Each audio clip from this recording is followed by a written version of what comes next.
Assalamu alaikum wa rahmatullahi wa barakatuh. How are you guys doing? Well, welcome to another episode on SP Files. Well, today we're going to be speaking about a particularly opportunistic individual who has more content against Muslims than he does against enemies of Islam. And we're not talking about Shamsi or any of those individuals because, quite frankly, that doesn't really apply to them. We're talking about this man who's supposedly a graduate of Medina University, Libham. Yes, we're talking about Libham, who unfortunately made a video, an opportunistic video that he has made, not the first, about ALIDAWAH and his interaction with one person who shall not be named, quite frankly, a worthless opponent and someone who really doesn't deserve to be even mentioned. Now, these are the issues I have. Number one, the points that were made in that particular video were of a low quality, and I was quite surprised because of the individual that he had on that video seemed to be quite learned. The parlance and the use of terminology that he was using, he seemed to be some kind of a graduate, maybe some kind of academic even, but he was making subpar points one after the other, to the point where he started talking about the legitimacy or lack thereof, in his opinion, of even using arguments for God's existence. And this is something which has been done to death now. He's attacked the people who make arguments for God's existence, said all kinds of things which is not really relevant. He even went as far as to say that the Quran doesn't have a single argument for God's existence, one verse, and he was embellishing the point, emphasizing the point. So of course it's not true, and he labeled people who do make such arguments for God's existence as the Salafi Mutakallimah. It's obviously a bid to try and make himself self-importance, like he's the one who's coining terms that he can now use for other Muslim people in order to stigmatize them. The truth of the matter is, maybe Ibn Taymiyyah would fit in that description, because he himself, when talking about Am khuliqu min ghayri shay'in am humul khaliqun, were they created of themselves, or were they themselves the creators, were they created from nothing, or by nothing, or were they themselves the creators of themselves? He mentions that this is the best way of proving God's existence. So of course Ibn Taymiyyah, according to this man's classification, would be someone who's doing something which is impermissible. In fact, he went further and he said that if someone doesn't believe in the necessary existence, then that doesn't mean that they're not disbelievers. It doesn't mean anything to Islam. This, of course, is false, because Ibn Taymiyyah, he mentions himself in Sharh Aqeedat al-Isfahani, and all these references are mentioned in both of my books that I've written, Kalam Cosmological Arguments and Al-Burhan, and in fact are repeated by Sheikh Maher Amir, who's a specialist in Ibn Taymiyyah, who wrote a book, Al-Intisar al-Tadmuriyah, on a SoundCloud thing that he actually put for us, is that the necessary existence translates to a samad. So the man who was making one subpar point after the other, who Sajid had on his podcast, doesn't realize that if you actually do reject the fact that Allah is a samad, the independent one, okay, which is part of wujub, actually, necessity, then you are a kafir by ijma'. So this man is now giving us wrong aqidah points, because he doesn't understand the language of the people of aqidah of the past, of the people who wrote the philosophers or whoever made the kalimin. Doesn't understand the language, or potentially does understand it but doesn't understand the overarching point. So he kept making one wrong point after the other, and I don't even know how all of this connects to that discussion that took place between ALIDAWAH and that vermin worthless opponent, because you could say that discussion was some points, and of course I'm sure ALIDAWAH, I've spoken to him myself, totally accepts that there were some off-key moments. And, he overdone it with the insults and so on. It's off-key a little bit. Okay, no problem. He done that. But you cannot say that individual, the worthless opponent, really said or done anything detrimental to the case of Islam. He didn't really put any shubha there that wasn't already in the public profile, public record, and wasn't dealt with conclusively by one person or another. He didn't stump ALIDAWAH in any of the questions that we saw. So I think the attitude, the general attitude and the behavior was overcooked, could be seen as all off key in some areas. And I'm sure he's critical enough, I've spoken to him, to understand all of those points. But some of the things, despite all of that, that this man was saying was totally wrong. Saying that you shouldn't be calling him Apis. And mentioning وَلَا تَسُبُّوا الَّذِينَ يَدْعُونَ مِن دُونِ اللَّهِ فَيَسُبُّوا اللَّهَ عَدْوًا بِغَيْرِ عِلْمٍ. The ayah. That don't curse their gods because they'll curse Allah. But this guy was cursing already Allah and the Messenger.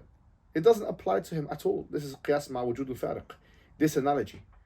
And this shows now the lack of criticality or understanding and assessment or analysis or ability of this individual who came on Sajid's program, because they're both opportunistic. And you can see the ghil, you can see the resentment. And even on the comments, some people are saying it's clear that you guys are doing this for emotional reasons. People are not stupid. And this is what I want to say. People are not stupid. The lay audiences are not stupid. People can see that you're jealous. I'm really sorry to say it that way. You're inspired and motivated by jealousy. I've got good evidence for this that I can't reveal for personal reasons. I can't go into, but we know you are jealous. We know you are doing this for clout. We know that you're doing this because, let's be honest, we believe in iman, the iman. We believe that iman is a tasdiq bil janan, the heart, and then the lisan, and then the arkan, the body, the parts, and all that stuff. So you are a product of what you do continuously. If we look on Sajid's, I'm sorry to say, his YouTube channel, and see the most viewed videos, unfortunately, he's realized the trend, which is that he's most relevant when he's attacking other Muslim people. And if we continually praise or reward him as the Muslim community for doing that, he becomes a serious liability for the da'wah. And I get it. Yeah, some things that Ali does, or that I do, or that he will do, or that anyone does, must be called to account. And there must be internal screening, critical program. Of course, it has to, and there is that. We 100% believe in that.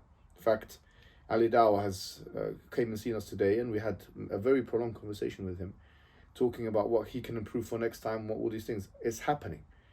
Some people within the community account him and account me, account Sabur Ahmad, account all of those du'at, speaking here from the UK perspective.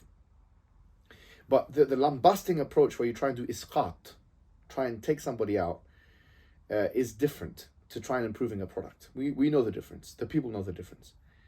And I will say finally about this, that there was a point where he's talking about philosophy, or that the discussion about philosophy and using philosophy in da'wah.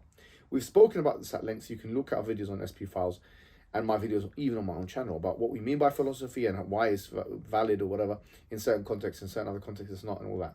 You can see, just put my name and put philosophy, and you'll see all the Mohammed Hijab philosophy on YouTube, and you'll see all these videos where we're detailing these issues. However, if your issue really was about philosophy, then why is it that, the one person that you've already associated with, Daniel Haqiqachu, who literally, he runs a philosophy institute, is not being also implicated in your discourses?